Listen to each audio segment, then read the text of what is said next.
avons terminé le chapitre 1er hier et nous abordons maintenant le chapitre 2. Le chapitre 2 qui comprend 18 versets. Mais nous le lirons par fraction. Nous allons lire d'abord les 4 premiers versets du chapitre 2. Et je vais, puisque vous avez certainement devant vous des versions secondes, je vais vous lire dans la Bible en français courant. Chapitre 2, versets 1 à 4. C'est pourquoi nous devons nous attacher d'autant plus fermement aux vérités que nous avons entendues, afin de ne pas être entraînés à notre perte. Le message que les anges ont apporté a prouvé sa valeur, et tout homme qui n'en a pas tenu compte ou lui a désobéi a reçu la punition qu'il méritait. Alors, comment pourrions-nous échapper à la punition si nous négligeons un si grand salut? Le Seigneur lui-même a annoncé ce salut en premier lieu, puis ceux qui l'ont entendu nous ont confirmé sa valeur. En même temps, Dieu a appuyé leur témoignage par des prodiges extraordinaires et toutes sortes de miracles. Il a également distribué les dons du Saint-Esprit selon sa volonté. Comment échapperons-nous en négligeant un si grand salut? Et là, cette version comporte une précision. Comment pourrons-nous échapper à la punition si nous négligeons un si grand salut? Cette précision n'est pas quelque chose d'ajouté par le traducteur, mais elle résulte d'une traduction très exacte du texte. Comment échapperons-nous? Second, n'est-ce pas, semble nous dire comment échapperons-nous à la mort éternelle, alors que dans l'idée du texte, comment échapperons-nous au châtiment ou à la punition? Parce que outre la mort éternelle, alors là c'est le grand châtiment, le châtiment éternel, le châtiment dont on ne revient pas. Mais il y a des châtiments, et l'Épître aux Hébreux va nous parler de châtiments qui ont pour but, châtiments administrés par Dieu, et qui ont pour but précisément de nous éviter la mort éternelle, nous éviter la perdition. Alors vous voyez qu'il y a une nuance importante. L'idée, la notion de châtiment délivré par Dieu en vue précisément de nous détourner d'une mauvaise voie qui nous conduirait à la perdition, cette notion va être mise en honneur par l'Épître aux Hébreux. Les anges restent toujours en question dans le chapitre 2, nous ne les avons pas perdus, nous avons vu en chapitre 1er pourquoi l'Épître aux Hébreux veut nous démontrer, entend nous démontrer que Jésus-Christ est supérieur aux anges. Nous avons rappelé, n'est-ce pas, que, avec texte à l'appui, que la loi a été annoncée sur le Sinaï par des anges, par ministère d'anges, ce que, en général, on ne sait pas, ou on n'a pas relevé, on croit que c'est Dieu qui a lui seul prononcé toutes les lois et les ordonnances adressées au peuple d'Israël et qui ont constitué l'ancienne alliance. Pas du tout, ce sont des anges. Et les Israélites en étaient conscients, c'est pourquoi ils avaient élevé les anges si haut, ils leur avaient même décerné une sorte de vénération. C'est même arrivé par excès à un culte des anges qui est signalé par les Colossiens. Bon, alors là, l'Épître aux Hébreux a voulu tout de suite montrer pourquoi Jésus-Christ, en tant que Fils, en tant que Roi, en tant que souverain sacrificateur, et en tant que appelé à s'asseoir à la droite de Dieu, pourquoi donc, au vu de toutes ces raisons, Jésus-Christ est de beaucoup supérieur aux anges. Mais cette supériorité à l'égard des anges va être reprise.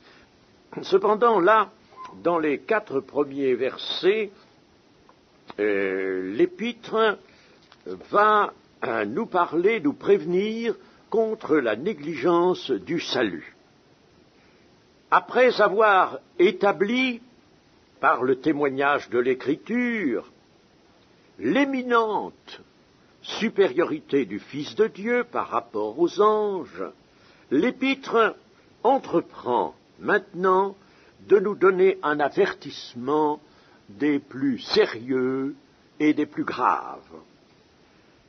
La suprême élévation du Christ a pour conséquence la supériorité de l'Évangile sur ce qui l'a précédé.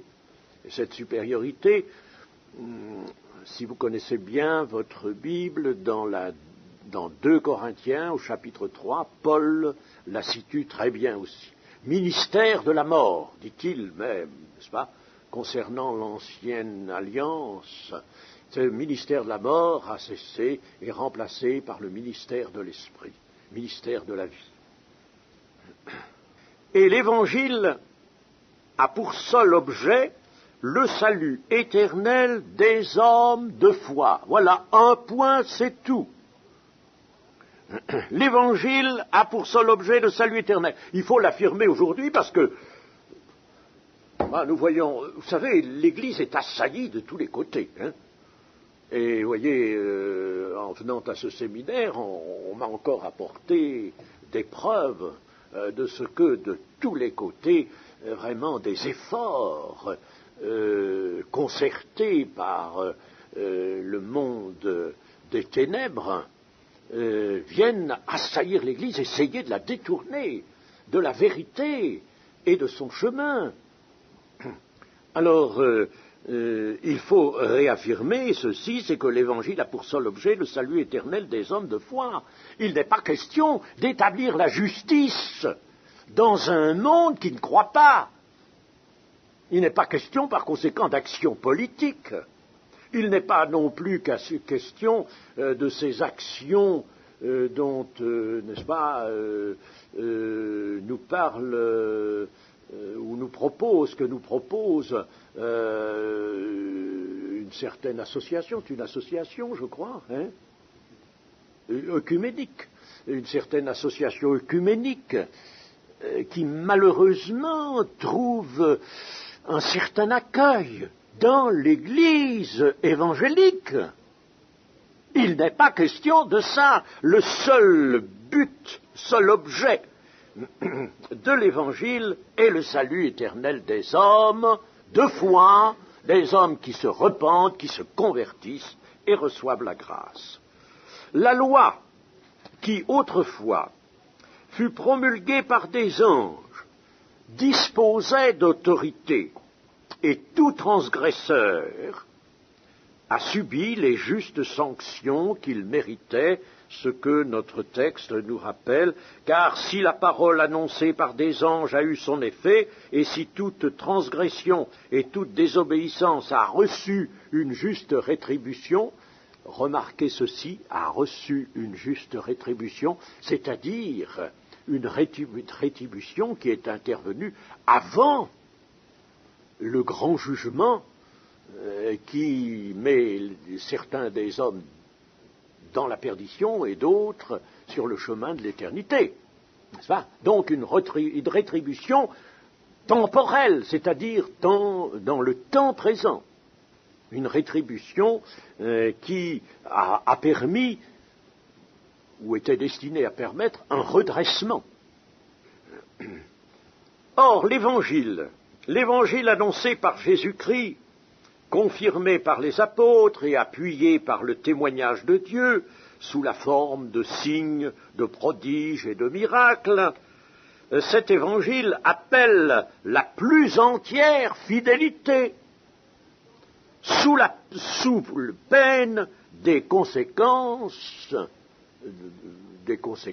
graves, parce que la punition de Dieu peut être excessivement grave, le châtiment même temporel, n'est-ce pas?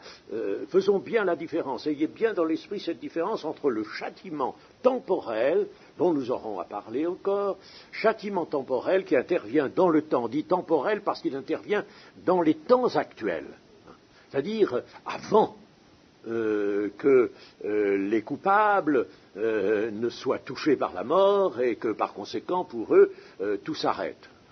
Donc les châtiments éternels qui sont des châtiments de redressement et puis le châtiment éternel qui n'est pas lui temporel parce que c'est un châtiment pas, qui est irrévocable pour l'éternité.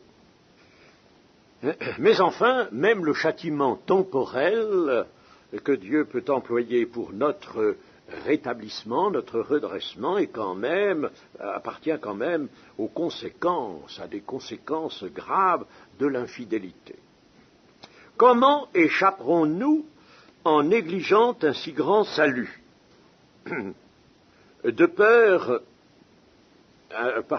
Comment échapperons-nous en négligeant un si grand salut qui, annoncé d'abord par le Seigneur, nous a été confirmé par ceux qui l'ont entendu?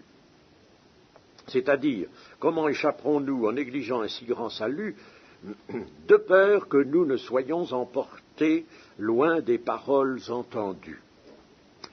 Négliger les paroles de notre salut nous conduirait donc à notre perte, même si Dieu nous arrête sur le chemin de la perdition.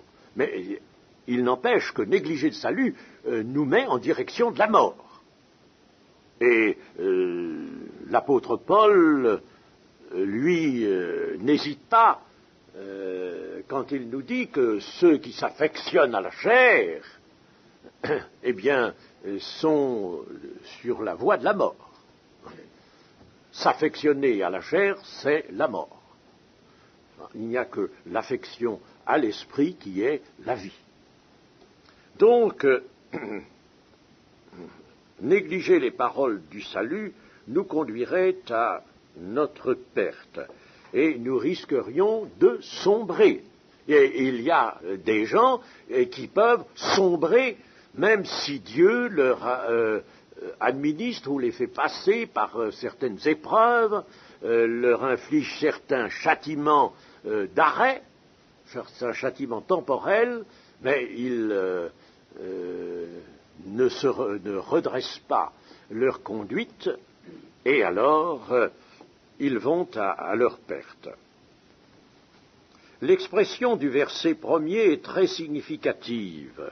C'est pourquoi nous devons d'autant plus nous attacher aux choses que nous avons entendues, de peur que nous ne soyons emportés loin d'elles. De peur que nous ne soyons emportés loin d'elles. Le chrétien infidèle à la parole entendue est comparé à un bateau. Vous voyez, la traduction ne livre pas tout du sens du grec. C'est difficile à traduire.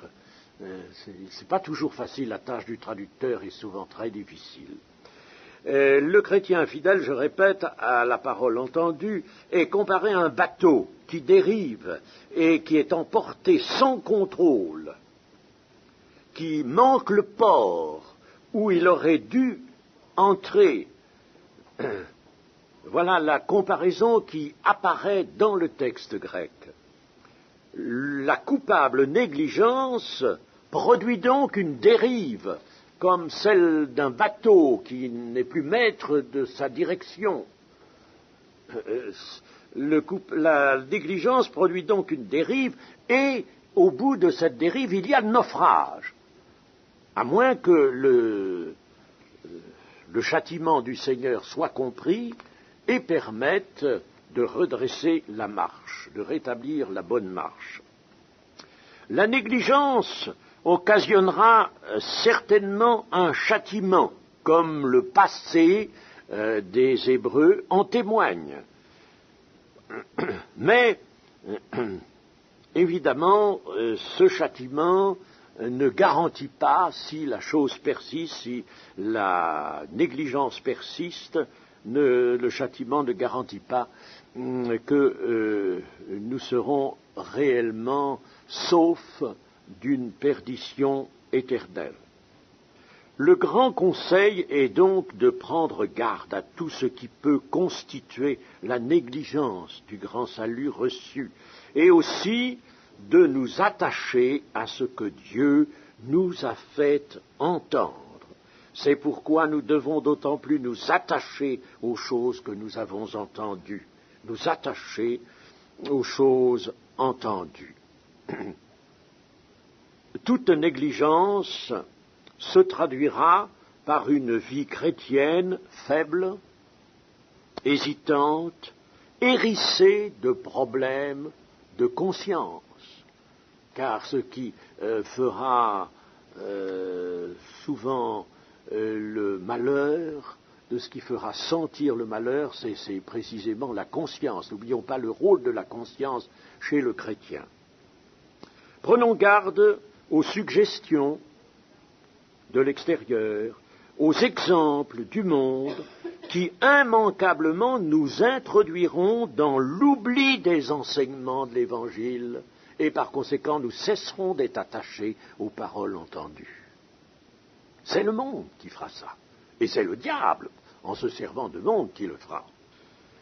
Ne perdons jamais de vue la grandeur immense du salut que Dieu nous a accordé, selon un amour qui a déployé les actions les plus considérables.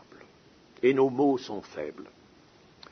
Ceci étant, nous passons au verset 5, et nous allons lire du verset 5 au verset 18, c'est-à-dire à la fin du chapitre 2. Essayons de ne rien oublier au fil de notre lecture. En effet, ce n'est pas à des anges que Dieu a soumis le monde à venir, dont nous parlons. Or, quelqu'un a entendu quelque part ce témoignage. Qu'est-ce que l'homme pour que tu te souviennes de lui, ou le Fils de l'homme pour que tu prennes soin de lui? Tu l'as abaissé pour un peu de temps au-dessous des anges.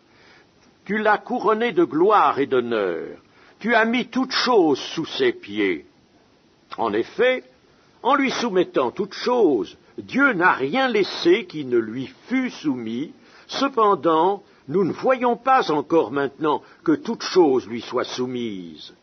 Mais celui qui a été abaissé pour un peu de temps au-dessous des anges, Jésus, nous le voyons couronné de gloire et d'honneur à cause de la mort qu'il a soufferte, afin que par la grâce de Dieu, il souffrit la mort pour tous.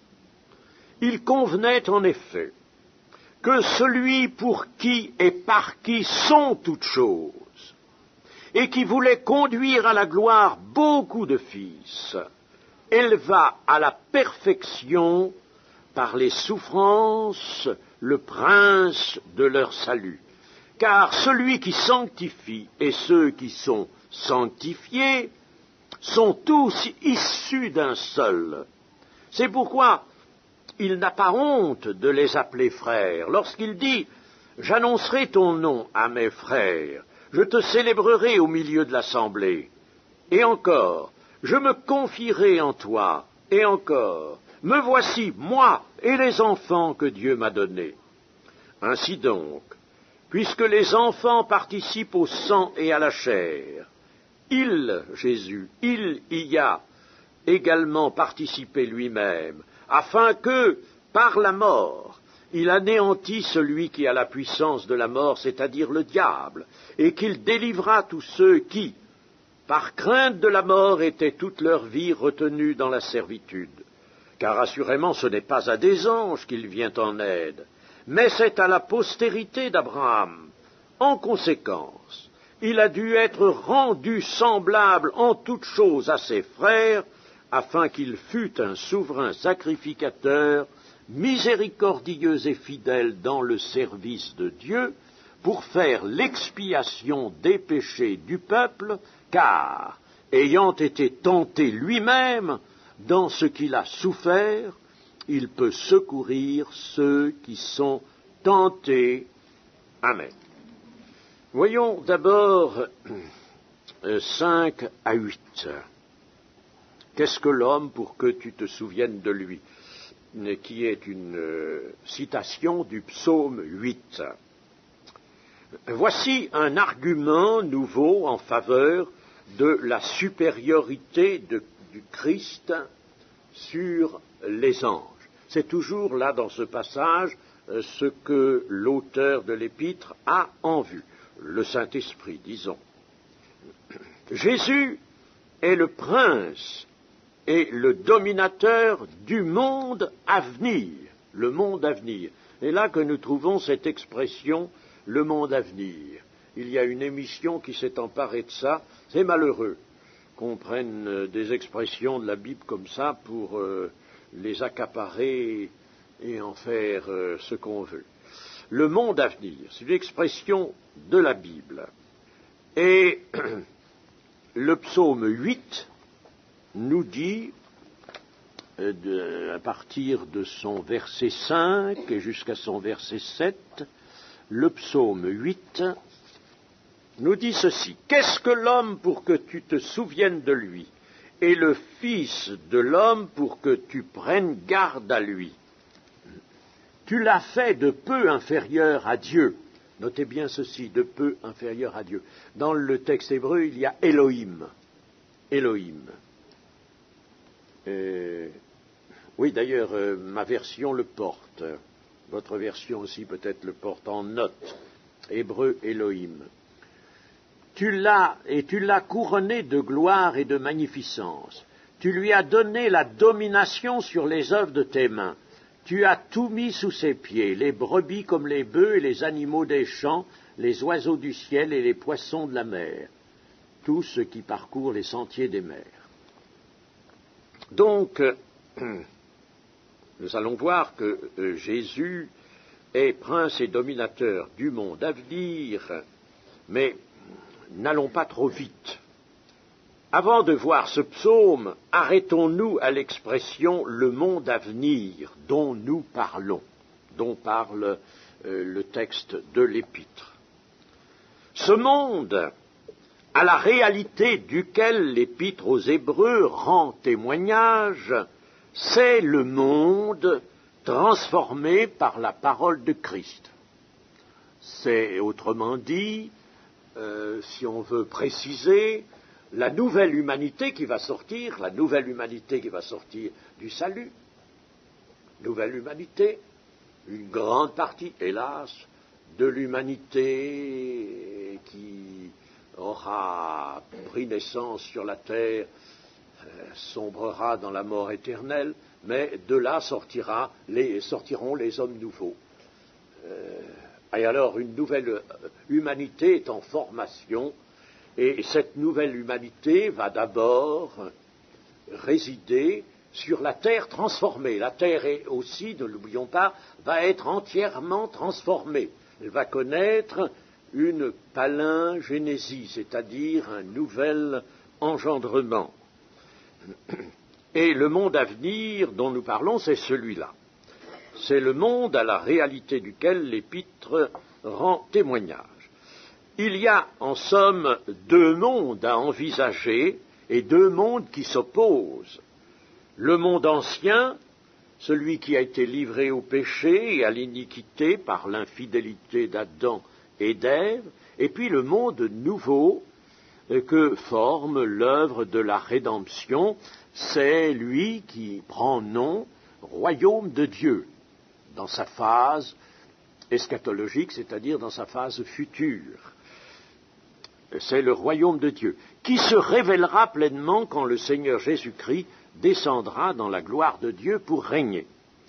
Mais on peut dire que ce monde nouveau a déjà commencé d'exister, et que tout vrai chrétien appartient à la fois à ces deux mondes, le monde ancien et le monde nouveau. Tout chrétien, vous, mes amis, vous appartenez à deux mondes. Le monde nouveau a pour réalité actuelle le règne des cieux dans les cœurs, dans les vies, à cause de l'œuvre de Jésus, n'est-ce pas? Bon, le monde nouveau, c'est la réalité actuelle. Il n'est pas encore venu de manière à frapper les regards, de manière concrète dans la terre. Ça, c'est encore à venir. Mais actuellement, le monde nouveau a une réalité nouvelle, a une réalité actuelle, pardon. Il est pourtant aussi à venir, et quand cela sera, il remplira la terre rénovée. C'est ce qui est appelé dans l'Écriture le rétablissement de toutes choses. Ce monde-là, notre épître nous dit, mais Dieu ne l'a pas soumis aux anges, mais à son Fils. Il n'a pas soumis ce monde à venir aux anges, il l'a soumis à son Fils, qui donc se trouve placé par conséquent bien au-dessus des anges, toujours cette pensée de manifester, de montrer la supériorité de Jésus sur le monde des anges. L'ancienne alliance avait été donnée par le moyen des anges, mais la nouvelle alliance est donnée par le Fils. Alors maintenant, nous pouvons nous reporter au psaume 8 que nous avons lu, qui est cité dans les versets 5 et 6 de notre épître. Ce psaume s'applique tout d'abord à l'homme.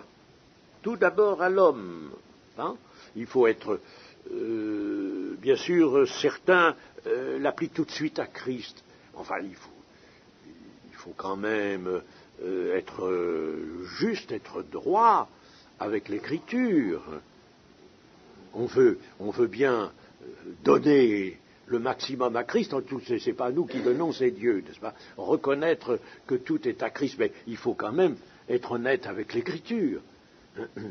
Alors là, dans le psaume 8, nous avons dit, qu'est-ce que l'homme pour que tu te souviennes de lui? C'est-à-dire l'homme créé, Adam, et tous les hommes qui sont sortis de lui.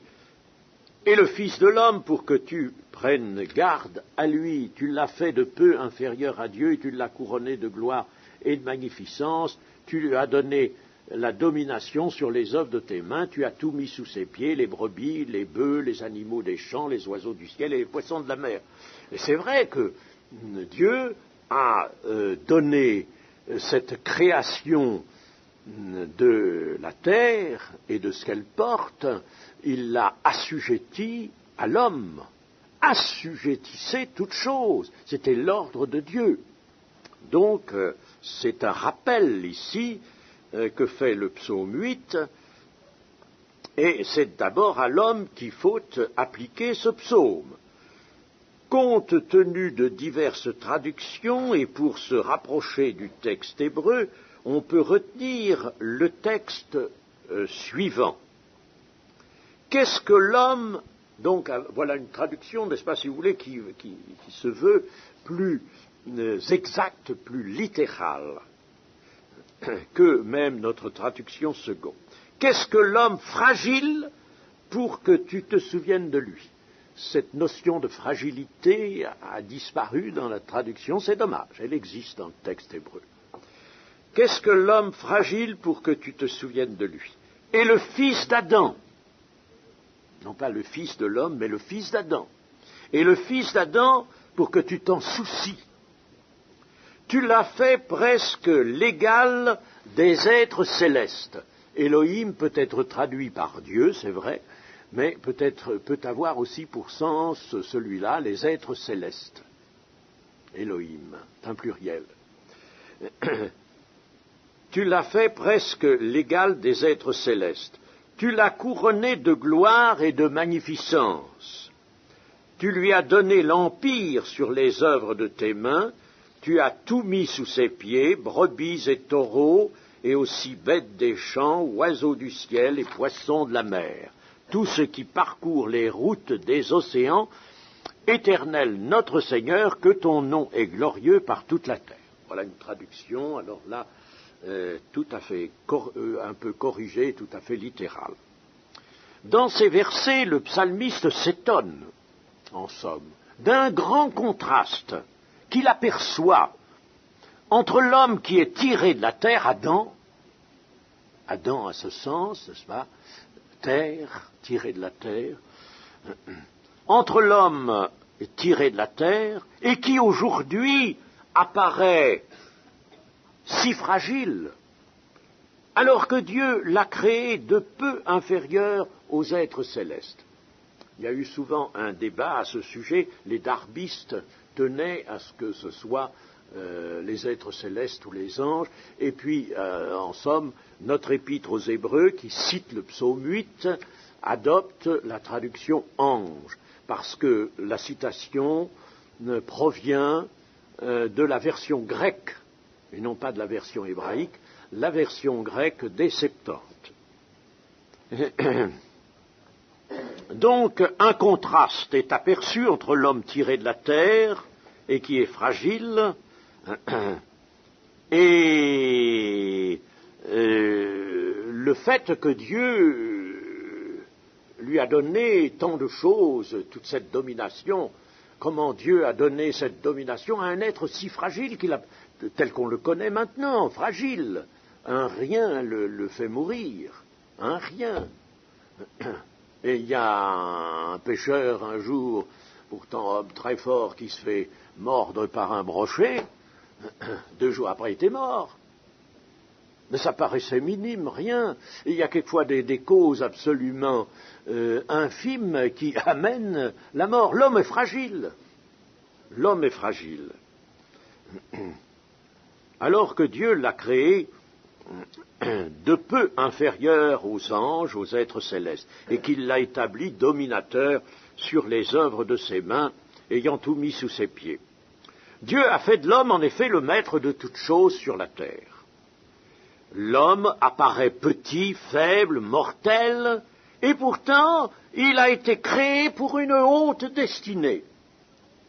Il y a un contraste. Il y a quelque chose qui est paradoxal, là, c'est ce que notre épître veut souligner. Il y a quelque chose de paradoxal. On ne confie pas une pareille domination, une pareille chose à quelqu'un de si fragile. Mais l'homme est fragile parce qu'il est pécheur. Parce qu'il sort du jardin d'Éden, il emporte de tout ce qui s'est passé en Éden, cette fragilité avec la propension au péché. Créé à l'image de Dieu, créé pour être une habitation de Dieu en esprit, c'est ce que nous voyons dans le Nouveau Testament, l'homme était appelé à participer à la sainteté de Dieu et à refléter sa gloire. Le monde entier, là, devait lui être soumis. C'est ce pouvoir, cette royauté, que l'Antichrist prétendra exercer. L'Antichrist, ne l'oublions pas, vient lui aussi comme un fils de l'homme. Il est un fils de l'homme. Il viendra, lui, pour prétendre exercer ce pouvoir qui est noté dans le psaume 8. Aujourd'hui, les hommes livrés au mal, étrangers à la vie de Dieu, voudraient se saisir de la domination du monde. C'est ce que nous voyons dans notre société aujourd'hui. Ils voudraient se saisir de la domination du monde. Ils s'y efforcent par leurs propres moyens et ils n'y réussissent pas. Vous voyez ce qui se passe à Nîmes, par exemple. Ce qui s'est passé, on prend cet événement parce qu'il est tout frais, tout récent. Voilà une ville, dans un hebdomadaire, on a mis le mot Nîmes, la ville engloutie. Et effectivement, pendant un moment, elle a été vraiment engloutie. Et certains, en considérant ça, ont compris tout de même le déluge. Ils se sont dit, si ça avait duré, il a plu la nuit, puis il a plu toute la matinée, puis ça a suffi. Et s'il avait plu alors là pendant 3 semaines, qu'est-ce qui se serait passé? Qu'est-ce que serait devenu cette ville et peut-être d'autres, hein? Vous voyez, alors l'homme est fragile. Et, il a par exemple pour cette ville de Nîmes, personne n'en fait vraiment le secret, n'est-ce pas? Eh bien, il y a beaucoup d'ambition. C'est une ville qui est livrée à l'ambition. On a déjà fait des embellissements, des beaux travaux, on veut en faire de plus grands encore. Hein. Bien. Mais devant tout ça, les ordinateurs, par exemple, n'est-ce pas, dans la ville, quand ils ont reçu ce flot d'eau, bien, allez les faire fonctionner maintenant, allez voir un petit peu ce qu'ils vont vous dire. Hein, les pauvres, hein, ce sont des choses à jeter dans la ville. On a mis des grandes cuves là, n'est-ce pas, qui sont transportées par camion, hein, hein, des containers, c'est ça, des containers, pas des grands containers. Puis alors là-dedans, on met toutes sortes d'instruments de ménager, on met de tout. Et j'y ai même vu des ordinateurs. C'est amusant. Vous voyez, non, mais ça nous fait réfléchir vraiment sur cette prétention de l'homme et sa faiblesse. Qu'un petit quelque chose intervienne, n'est-ce pas, et la faiblesse de l'homme tout de suite se manifeste. Alors, c'est pourquoi notre épître nous dit, nous ne voyons pas que l'homme ait pouvoir et autorité sur toute chose, même si, par le moyen des techniques aujourd'hui, il réalise des choses qu'on peut qualifier, oui, de prodigieuses. Mais cependant, on ne voit pas que l'homme ait pouvoir et autorité sur toute chose. Les forces de la nature le dominent toujours. Il est ce roi déchu, pâtissant du malheur, angoissé, victime du mal qu'il déchaîne lui-même, esclave de la chair, fermé à l'esprit, ignorant la vérité, ignorant, mais ça c'est une chose épouvantable pour quelqu'un qui se veut si grand, l'homme. Il ignore la vérité, il est dans l'ignorance. Prenez le plus grand savant, parlez-lui de l'Évangile, vous verrez souvent son attitude, s'il est matérialiste ou s'il est athée, et il y en a beaucoup, vous verrez sa position, n'est-ce pas, comme c'est affligeant, c'est affligeant, en effet d'expérience, c'est quelque chose d'affligeant. En somme, l'homme, nous le voyons tomber sous la domination de tout ce qu'il devrait maîtriser. Il ne maîtrise rien. Il ne maîtrise rien. Ne nous laissons pas impressionner par la science et ses progrès et ses techniques. En réalité, il ne maîtrise rien. Et nous avons un ami qui s'intéresse beaucoup à son ordinateur. Bon, il a un ordinateur, et il est à la retraite, c'est très amusant, et il veut, au moyen de cet ordinateur, quand même régler ses petites affaires, régler différentes affaires. Ah, bon.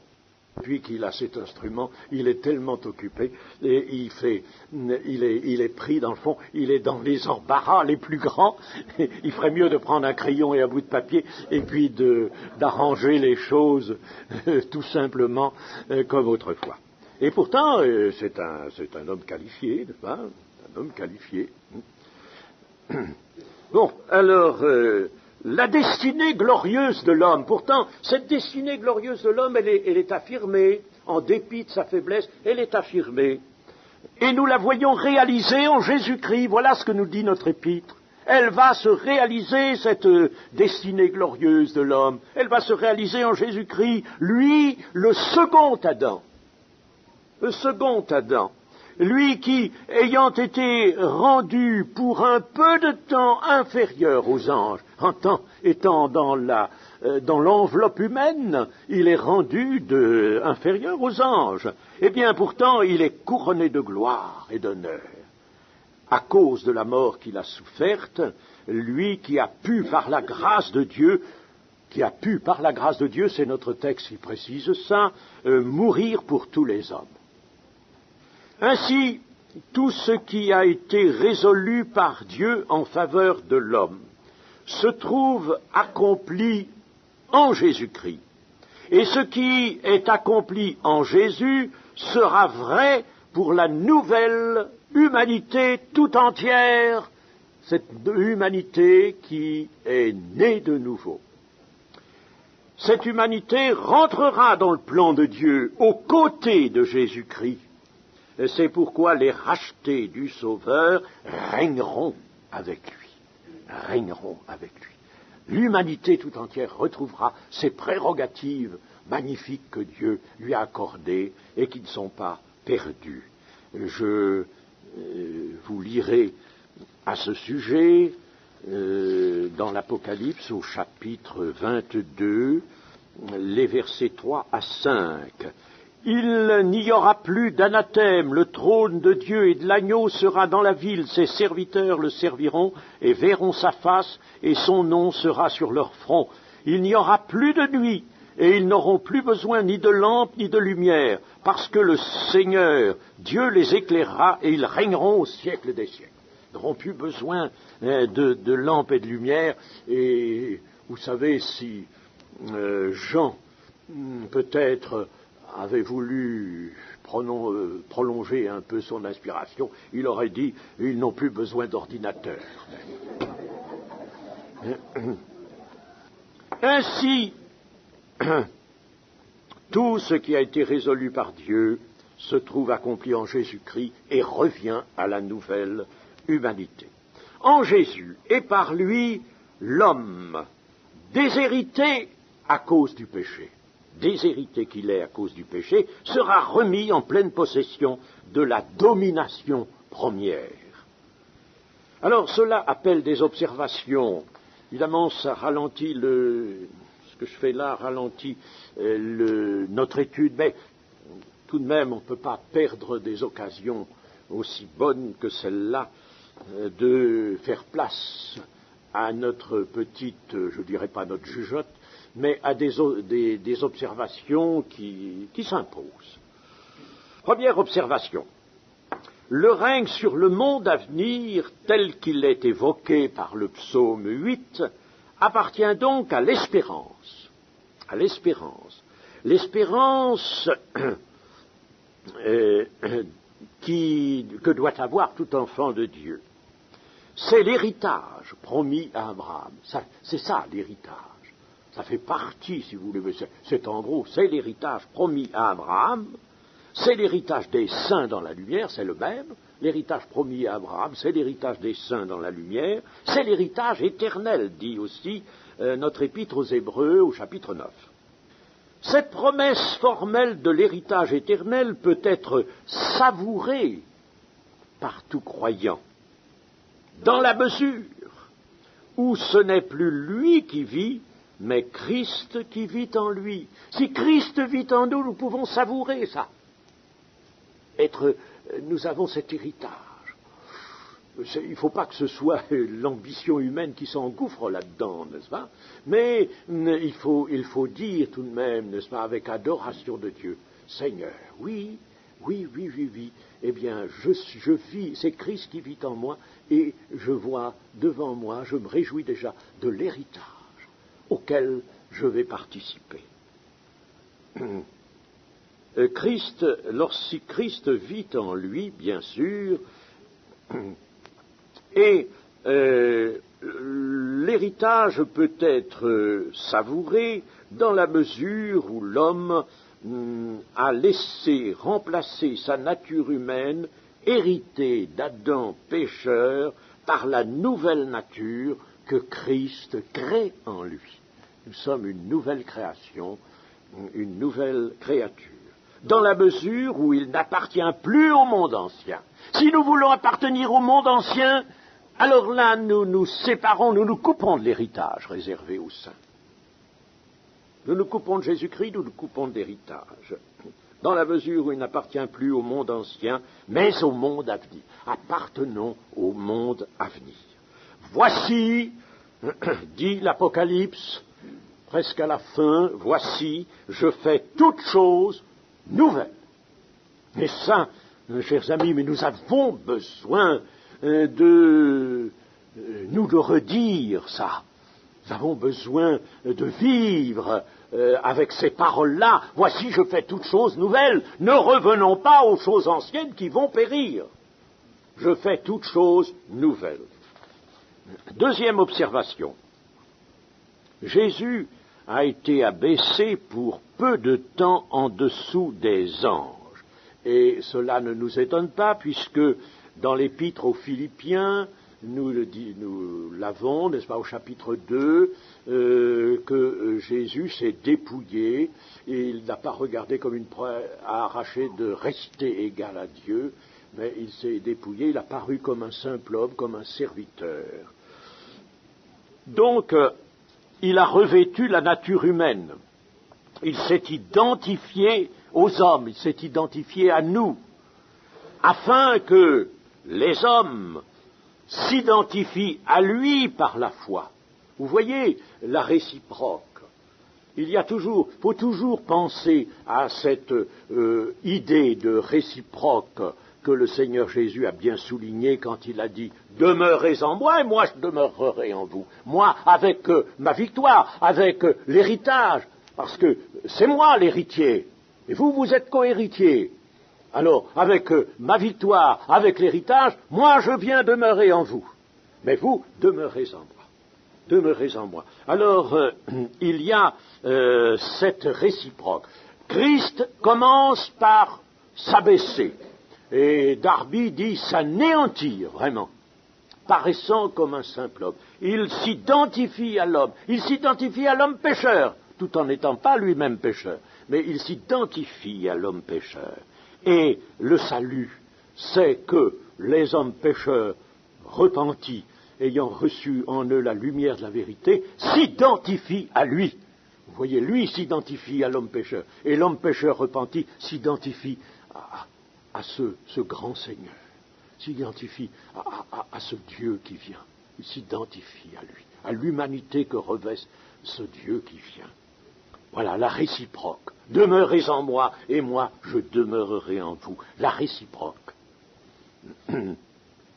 Et alors, c'est ainsi que nous entrerons avec Christ en possession de l'héritage, puisque nous sommes co-héritiers. Troisième observation. L'œuvre de rédemption s'opère par le dedans, mes amis. Et il y a un défaut dans l'Église qui consiste à penser que les choses vont s'opérer par le dehors. Mais pas vrai.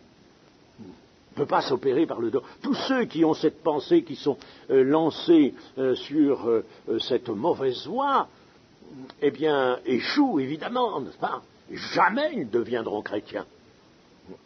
L'œuvre de rédemption s'opère par le dedans.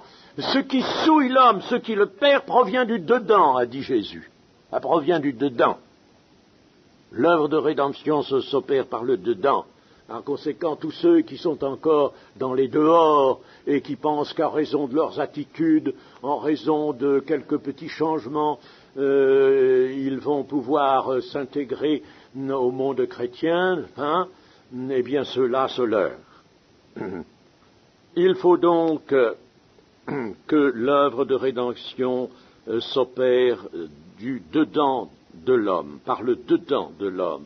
De même, ce qui purifie doit pénétrer et agir intérieurement. C'est la parole de Dieu qu'il faut recevoir, manger et garder. Celui qui mange ma chair et qui boit mon sang a la vie éternelle. Il faut manger, il faut s'incorporer. C'est par le dedans.